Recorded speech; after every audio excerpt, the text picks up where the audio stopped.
Rubber wheels squeaked against scuffed linoleum, a harsh mechanical chirp cutting through the dead silence of Soundstage 4. Nobody yelled cut. They just watched the paramedics strap an 80-pound canvas bag of ice to Dean's chest. Hollywood fights were supposed to be choreography. This was a literal demolition. Arc lamps hummed near the rafters, spitting off a dry heat that smelled like melting wire and old dust. Dean Harrison pressed his spine against a faux brick wall, feeling the hollow give of painted fiberglass behind his shoulder blades. He rolled an unlit cigarette between his thumb and forefinger, flaking dry tobacco onto the knees of his polyester suit. It was 1967, but the suit felt like it belonged in a cheaper decade. It chafed at his collar, trapping the sharp, sour scent of his own nervous sweat mixed with cheap aqua velva aftershave. Dean dug a calloused thumb into his right knee, massaging the thick scar tissue hidden beneath the cheap fabric. Cartilage clicked like loose gravel. He was 34, but in stuntman years, he was pushing 60. His career was built on falling off galloping horses in John Ford knockoffs and throwing wide, looping haymakers that looked great on 35mm film, but would get a man killed in a real dive bar. He knew how to take a punch by snapping his head back before the fist ever connected. He knew how to land flat on his back to distribute the shock of a breakaway table. He understood the business of pretending. Across the set, Bruce was stretching. Dean watched him through half-lidded eyes, the unlit cigarette hanging precariously from his bottom lip. Bruce didn't look like a stuntman. He didn't look like a leading man either. He was lean, stripped of the bulky steak and potatoes muscle that guys like Dean carried.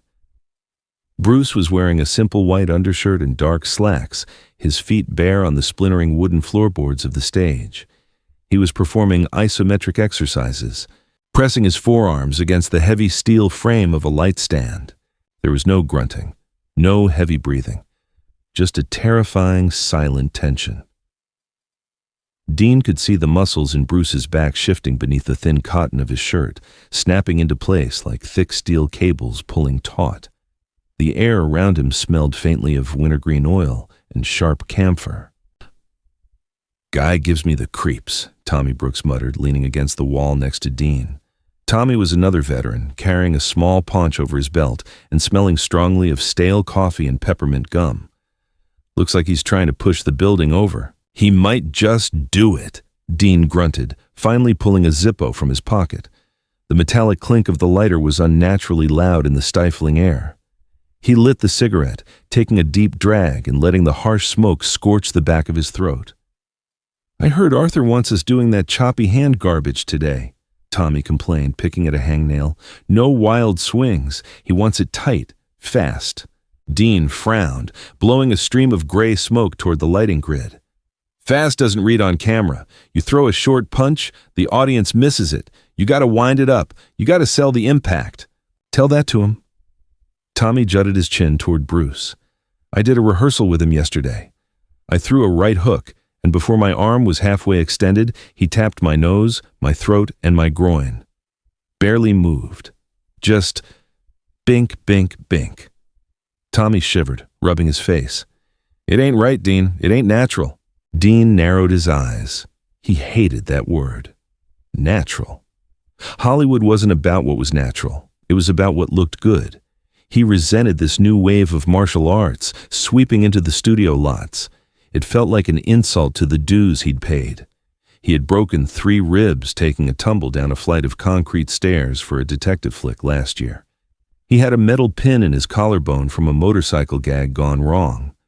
That was grit. That was the job. Now, this kid was coming in, treating the soundstage like a dojo, preaching about efficiency and water and flow. "It's a gimmick," Dean said, dropping his cigarette and grinding it out with the heel of his heavy leather boot. The floor felt solid beneath him. Real. It's a dance routine. You put a guy like that in a real scrape, a real alley with broken glass and a guy who outweighs him by 60 pounds. All that twitchy stuff goes out the window. Mass times acceleration, Tommy. Basic physics. Tommy didn't look convinced. He just chewed his peppermint gum faster, the wet smacking sound grating on Dean's nerves. "All right, let's reset," Arthur Hayes, the director, shouted through a battered megaphone. Arthur was a perpetually exhausted man in a corduroy jacket, sweating profusely under the studio lights. He looked like he wanted to be anywhere else. "Dean, you're up. Scene 42. You come out of the door, see him, go for the grapple.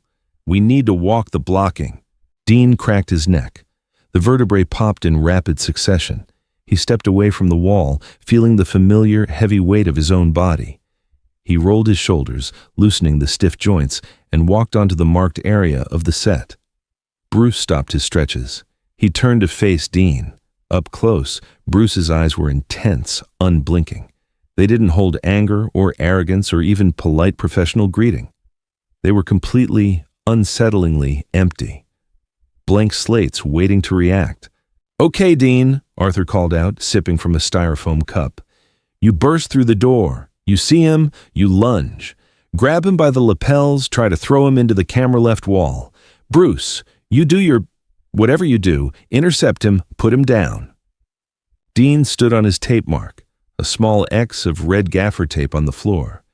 He looked down at Bruce.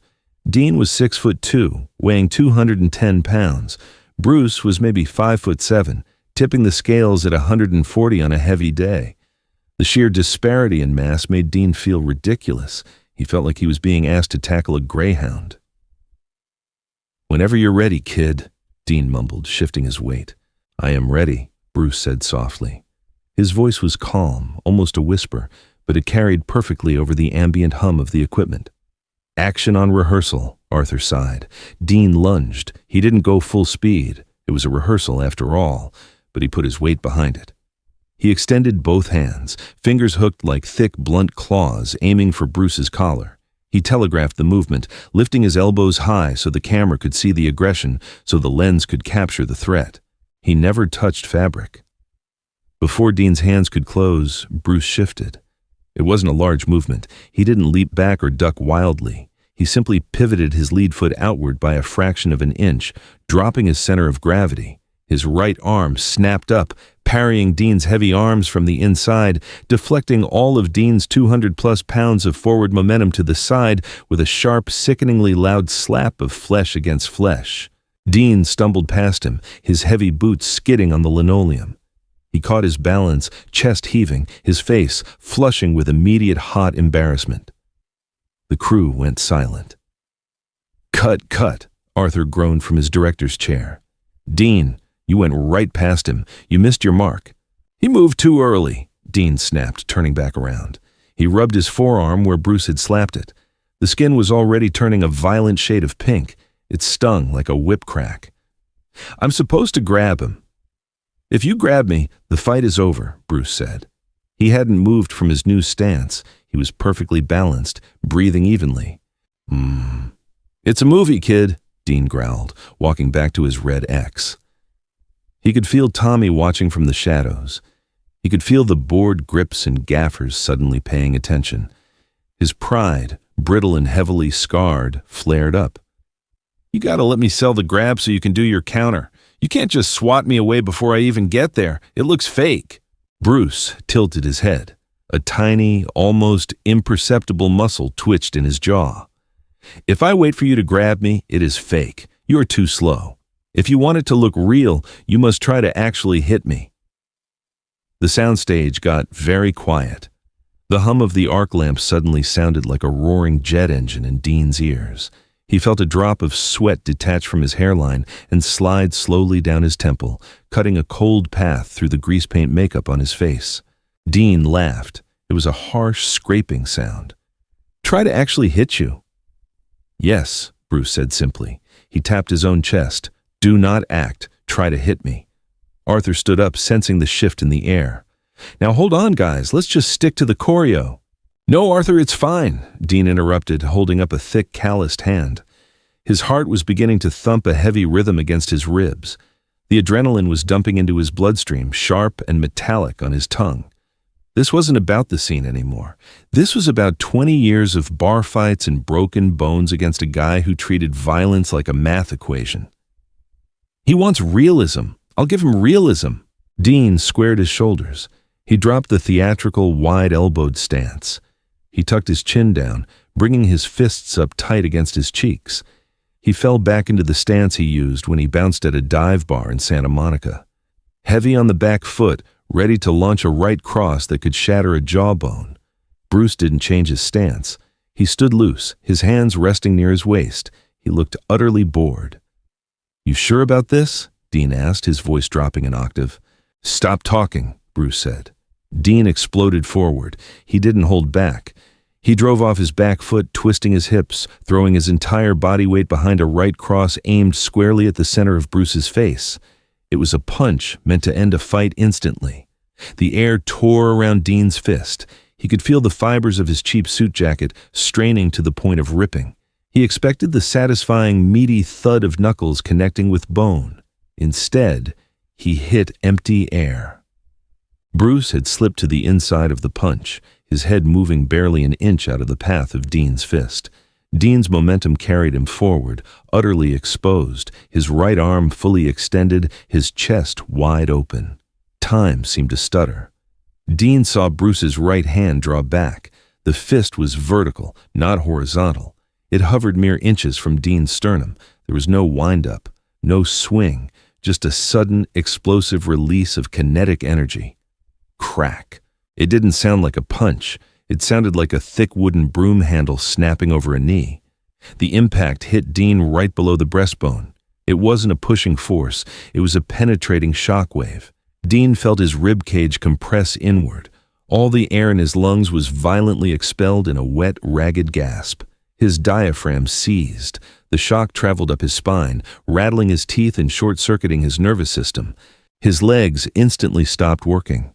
They folded beneath him like wet cardboard. Dean hit the floor hard, bouncing once on the unforgiving wood and linoleum. He lay flat on his back, staring up at the blinding, painfully bright grid of lights above. He tried to breathe, but his throat was locked shut. His mouth opened and closed in a silent, desperate panic, like a fish pulled onto a dry dock. Panic set in. Pure, primal terror. He couldn't draw air. The center of his chest felt as though someone had parked a heavy truck on it. He rolled onto his side, his fingers clawing uselessly at the smooth floor, scraping up wax and dirt under his fingernails. Footsteps approached, slow, measured. Bruce stood over him. He wasn't gloating. He wasn't even breathing heavily. He looked down at Dean with the clinical detachment of a mechanic inspecting a busted engine. "Your weight was too far forward," Bruce said softly, addressing the gasping man on the floor. "You rely on momentum, not structure. When you miss, you die." Dean couldn't answer. He finally managed to suck in a thin, reedy whistle of air, followed immediately by a violently painful cough. Bile stung the back of his throat. He tasted pennies and sour coffee. "Medic!" Arthur's voice finally shattered the silence, shrill and panicked. "Get the fucking medic over here!" Crew members rushed in, a flurry of heavy boots and panicked voices. Hands grabbed Dean's shoulders, rolling him flat again. Someone unbuttoned his tight collar. The cold air of the soundstage hit his sweaty skin, making him shiver uncontrollably.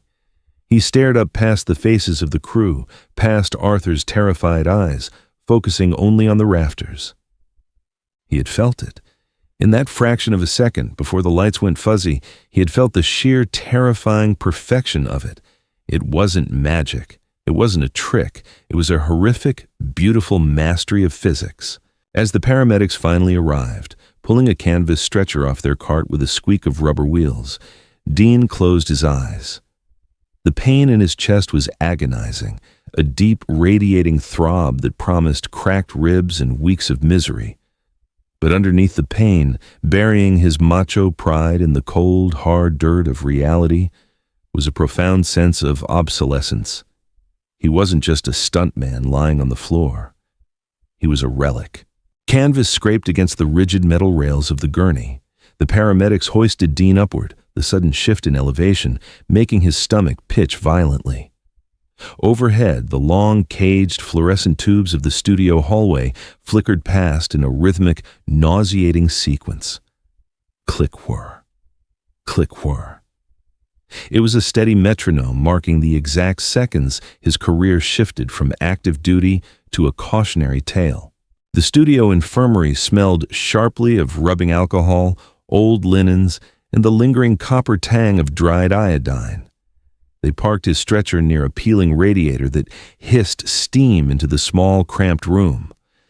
An older nurse with thick-soled orthopedics unbuttoned his shirt, her cold, dry knuckles grazing his clammy skin. She didn't offer a sympathetic smile.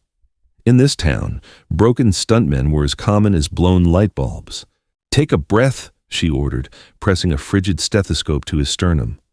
Dean tried. He managed a shallow, jagged intake of air before the muscle wall in his chest clamped down. A dull, meat-hook throb radiated outward from his breastbone, wrapping around his ribs like a tight iron band. He winced, turning his head away, his cheek pressing into the stiff, crinkling paper covering the exam table. "Nothing's displaced," a doctor muttered a few minutes later, pressing blunt fingers against Dean's rib cage. The pressure was excruciating.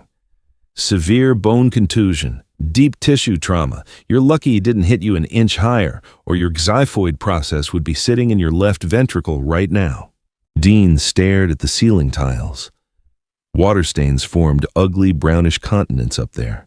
He wanted to feel angry. He wanted to nurture a hot, righteous fury at the arrogant kid in the white undershirt who had put him on his back.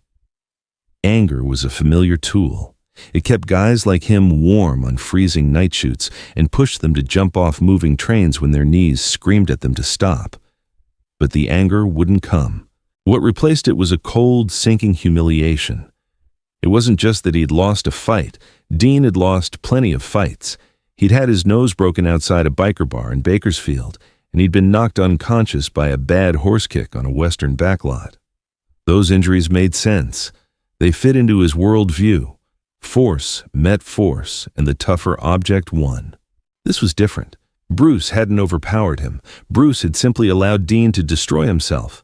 Dean's own massive, lumbering momentum had been the weapon, and Bruce had merely provided the wall.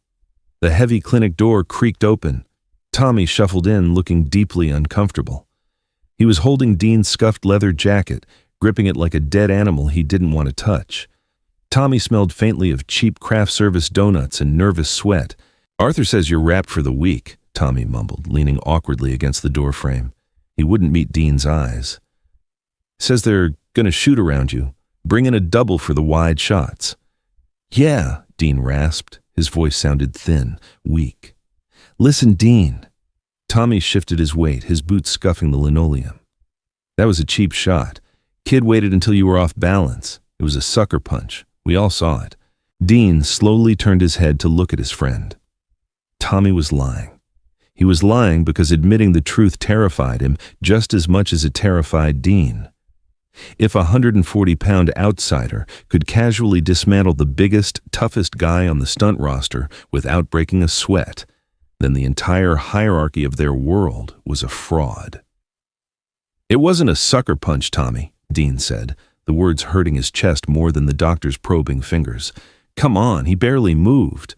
"I missed," Dean cut him off, his tone flat and unyielding. "I threw everything I had and I hit absolutely nothing. He didn't cheat. He just solved it. Faster than I could see." Tommy chewed the inside of his cheek, his face tightening. He tossed Dean's jacket onto the foot of the bed. "Well, next time don't give him an inch. You crowd a guy like that, you take away his space. You'll get him next time." There wouldn't be a next time.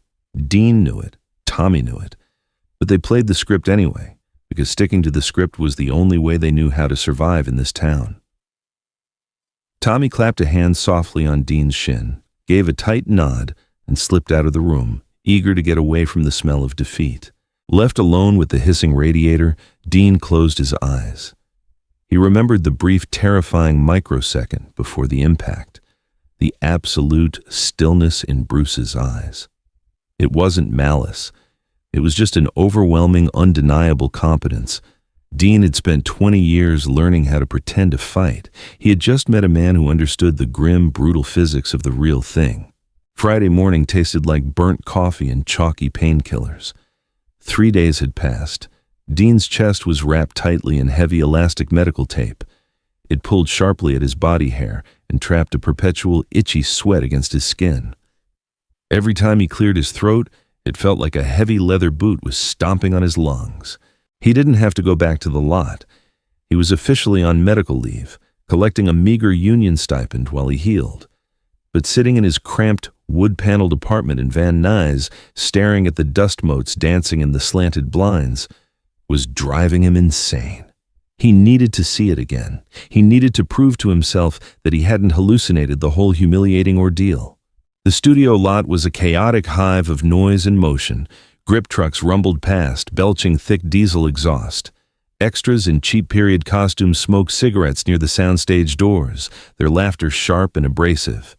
Dean kept his head down, shoving his hands deep into his jacket pockets. He moved stiffly, his shoulders hunched to protect his cracked ribs. He slipped through the heavy soundproof doors of Stage 4. The sudden transition from the bright California sun to the cavernous artificial gloom of the set made him blink rapidly. They were filming. The red bulb above the door was dark, meaning they were just rehearsing, but the energy in the room had fundamentally changed since Monday. The casual, joking camaraderie of the stunt team was completely gone. Dean stood in the shadows behind a tangle of heavy black power cables, watching the illuminated square of the set. Bruce was in the center. He was surrounded by 4 men, 3 stuntmen Dean recognized and 1 actor trying desperately to keep up. Arthur was barking directions, but his voice lacked its usual commanding irritation. He sounded hesitant. "Okay, so, Bruce, when they rush you from the left, you want them to swing wide?" Arthur asked, clutching his clipboard like a shield. "They should swing however a desperate man swings," Bruce replied calmly, wiping a bead of sweat from his forehead with a towel. "If they swing wide, I step inside. If they swing tight, I redirect. Just tell them to attack." The 3 stuntmen exchanged nervous glances. They had all heard about Monday. The myth of the 1-inch punch had mutated and expanded in the studio cafeteria. Some guys claimed Bruce had broken Dean's sternum completely in half. Others said Dean had been thrown 6 feet through the air. The reality was quieter, but much more intimidating. Dean watched as the rehearsal began. The men rushed Bruce. It was chaotic, messy, and totally devoid of the wide, sweeping theatrical movements Hollywood loved. Bruce dismantled them. It wasn't a fight. It was a rhythmic, mechanical disassembly. Bruce moved with a terrifying economy of motion. Every block was simultaneously a strike. Every step placed him precisely where the attackers couldn't reach him, but where his own hands and feet could inflict maximum damage. He didn't waste energy on roaring or posing. He simply reacted, flowing into the negative spaces left by the stuntman's clumsy aggression. Slap, snap, thud. The sounds were sharp, wet, and final. Even at half speed for the rehearsal, the violence felt uncomfortably intimate. The stuntmen fell away, clutching their arms, rubbing their necks, looking completely bewildered. They were used to taking bumps. They weren't used to feeling entirely helpless. Dean leaned back against the cool, painted cinder block wall. His ribs ached with a deep, persistent rhythm. He realized, with a heavy, sinking clarity, that he was looking at the future. The old days of John Wayne barroom brawls, where guys traded huge, looping punches and shattered balsa wood chairs over each other's heads, were dying. The audience was getting smarter. The world was getting colder. This new, hyper-efficient, brutal realism was going to wipe out the old guard. Bruce stopped moving. The rehearsal was over. The crew remained silent for a long, heavy moment before Arthur timidly called for a reset. As Bruce walked toward the edge of the set to grab his water bottle, his eyes scanned the dark periphery of the soundstage. His gaze swept over the tangle of cables, the stacked apple boxes, and finally landed on the shadow where Dean was standing.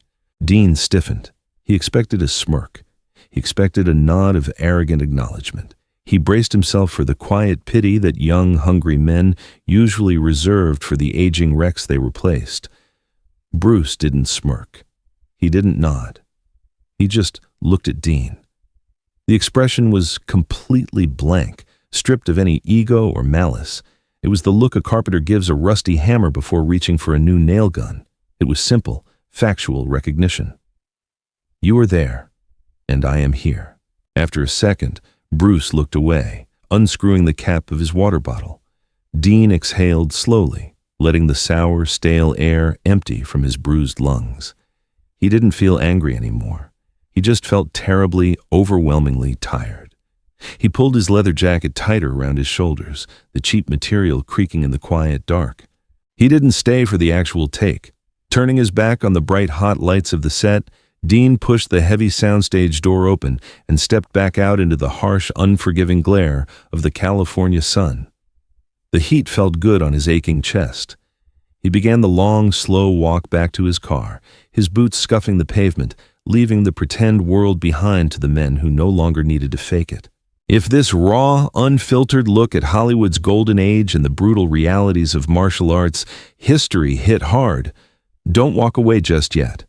Hit that like button to support real storytelling. Share this video with someone who appreciates the true legacy of Bruce Lee, and subscribe to the channel so you never miss our next deep dive into the hidden, gritty history of cinema.